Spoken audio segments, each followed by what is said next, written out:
This past week's NXT went down on Tuesday nights, and they were actually going head-to-head with the Stanley Cup Finals, and it was the Game 6, and Florida unfortunately won the Cup, poor Edmonton. But they definitely had a lot of competition. I'm sure the ratings got hurt quite a bit, and you can feel watching this show that it felt more like just kind of a throwaway show up until the last segment, but we're not getting that match anytime soon, it seems, so that was kind of weird. But watching NXT on Tuesday night, which I watched it on the Netflix replay, as I am back now doing videos, I felt that WWE knew they had some tough competition. It felt like the previous week there was more effort. Here, just kind of more of a throwaway show. So we start off with the JC Jane video package to start the show. Then they go to the 4 Evolution qualifying matches. So they're highlighting how JC is kind of underestimated, and she's supposed to be a weak champion, a transitional champion, and things like that. So we had Jada Parker out first, and then Thea Hill jumps her before the match even starts. Eventually, Jada and Thea have a match. Fans have to say really into Jada. When Thea first came back, people were into her and they were happy to see her back, but she's kind of her momentum's kind of definitely gone down a bit, and people are more into Jada right now. There was a spot where the Kimura lock is on forever, and Thea has the Kimura on Jada Parker, it seems like, for an eternity. Jada is battling back, but I think by the third time Thea gets it, and Jada taps out. However, how it was positioned was the ref was on the other side, so he didn't see Jada's arm tap her own thigh, or her own leg, and she taps out, and Thea wins the match, it seems like, but it's revealed that the ref didn't see it. Jada then takes out Thea. She hits the hypnotic onto Thea and then pins Thea and advances. So Jada Parker gets the win, even though she tapped out. Josh Briggs and Amore are backstage talking to Elijah, and they also talk to Hank and Tank over there, and then he had a whole bunch of guys walking in. Oba walks in, they congratulate him on last week. Then Trick, he bumps into him, and I hate these segments in NXT, man. This was not a good show, I'm going to be honest. Some of the backstage segments really sucked. Now, some of the women's matches were fine, but oh man, it just really can get bad sometimes. Then we get a video package for the Glamour, Blake Monroe, and it's similar to the one last week, just much more condensed, and it's a contract signing, so that's what they're hyping. And that was the main event. That's what they were hyping up for the whole show. He had Kalani Jordan out next, and then out comes her opponent, Lash Legend, with a new theme music. No more metaphor for Lash Legend. So Kalani and Lash didn't have a very good matchup. Lash, I thought, just wasn't very good here. She won clean, and I thought that's the wrong decision. Kalani is so much better than Lash Legend. She has so much more potential, in my opinion. I wish they'd do more with Kalani. I really do enjoy her work, and I like her. And she, someone who's very talented. Look at the match she had with Saul, the Saul Ruka, at the previous NXT PLE. So I just, I don't agree with this decision. But, maybe Lash is, because she's much bigger, they want to push her right now.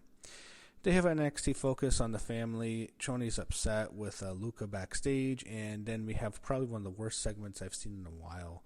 The Don's out. He cuts a promo on Luca and on Stacks, and he eventually calls out Luca to the ring, and this was fucking horrible. This dragged on forever. I'm just over this. I mean, they can do it. They're fine. The family is fine in those backstage video segments that are kind of shot like a TV show. It's supposed to be The Sopranos or The Godfather. It's whatever. It is what it is. It's an NXT gimmick. That's fine. Having them do this, it just does not work. It goes on for an eternity here. The Don wasn't good here. Luca wasn't good here. Stacks was awful, and no one cared at all. He got no reaction. Choni and Luca fight Stacks and all his posse guys. He has now these bodyguards. They fight them off, but then Luca accidentally hits Choni when he was swinging at Stacks, and this segment sucked. Trick is backstage with Top Dollar, AJ Francis, and Casey. Casey can't go, so Wesley takes a spot on the 6-man tag. They get a Chase You video segment in the classroom, and I'm thinking, I'm just over this, man. This just isn't clicking anymore. I'm over Chase U, and I'm over the family. Both those gimmicks, I think, have run their course in NXT. I think it's time to put them on the shelves. You know what? The family was fun for a while, but it's done. It's overstayed its welcome now. and then Chase U. They broke it up prematurely, but they couldn't get the same heat back, and it's different. It's a different set of people. The Duke isn't there anymore, and then the other guy who was with them as well, and Thea obviously was there. They had really good chemistry. It wasn't just Andre Chase. This just isn't working anymore. It just feels like it's peaked, and they made a mistake getting rid of it, giving Rich Holland the opportunity to destroy it. But I just feel like they just don't have the same momentum. Riley Osborne was the other guy I was thinking about, who was also in the group. But it just doesn't. The Chase U just isn't there anymore, man. It doesn't have the same soul. It doesn't have the same life to it. You just know it. They're just kind of retreating it. Maybe it was a mistake to end it the way they did, but bringing it back sometimes, I don't know. Anyway, we have a glamour Blake Monroe. She arrives in the parking lot. We can't call her Mariah May. Blake Monroe. We had Elijah playing guitar. He says, "Who wants to walk with Elijah?" Then Josh Briggs and Namor come out with him. They take on Wesley, Trick Williams, and AJ Francis. Now we went to a break before the match started. Then we will go backstage. Ren Sinclair's talking to Javon Evans and Tavion Heights about No Quarter Catch Crew. Then Javon Evans talks to Jasper Troy. He just blows him off. So much of the people walking in. I'm annoyed with that. Charlie Dempsey arrives. He argues with Javon Evans about something. I mean, we didn't see Miles Bourne today one time. That was weird.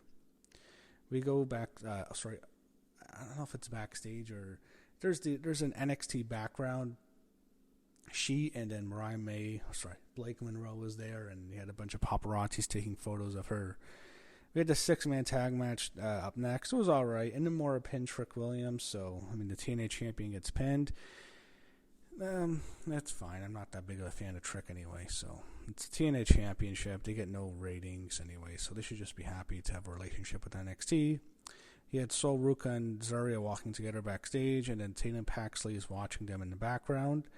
Ava is backstage with her assistants. Choni and Luca walk in. Choni argues with her forever. It just was awful, man. Choni's just done, man. I'm over this character. You had Zarya against Izzy Dame. So it was really weird because Sol Ruka's on the outside.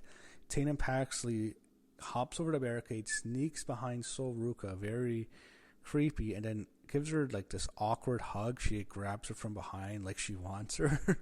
And it was very awkward. It's like, okay. It was almost like Mickie James, Trish Stratus kind of thing. She grabs Sol Ruka. Sol is just, she immediately pushes her off, and then this distracts Zarya, who then gets finished by Izzy Dame, who hits her finisher, and Izzy advances. So they're building something there with Tatum. He had Josh Briggs and Inamura pumped up backstage. Inamura says he wants Briggs to have his shot, so if he gets a TNA title shot, he wants Josh Briggs to get it. Inamura wants to pursue the NXT championship. Lola Vice is out next, and she would be facing Jordan Grace, and this match was all right. Lola hit the hip attack, which got a big pop. She hit the running back fist, but Jordan kicked out. Jordan then won with the beast mode and advanced.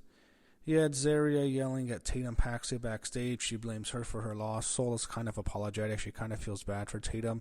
Izzy's there, and then she talks to Tatum. She's trying to recruit her into the calling. A preview next week's show.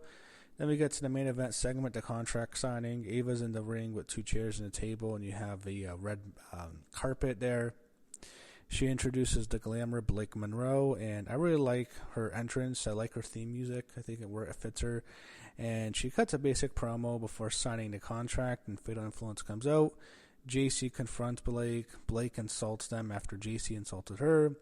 She slaps JC, but then JC and Fallon hit her. JC hits the running back fist, and then JC and Fallon pick her up and slam her through the table. And then JC poses over her with the NXT Women's Championship, and that's how the show ended. They preview next week's show again, and that was NXT for this week.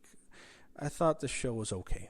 It was not the best show. It felt more like a filler show, but it was just there. But I think the big issue, as I said, the family and Chase U, I think those gimmicks have just run their course now, and they're not there anymore.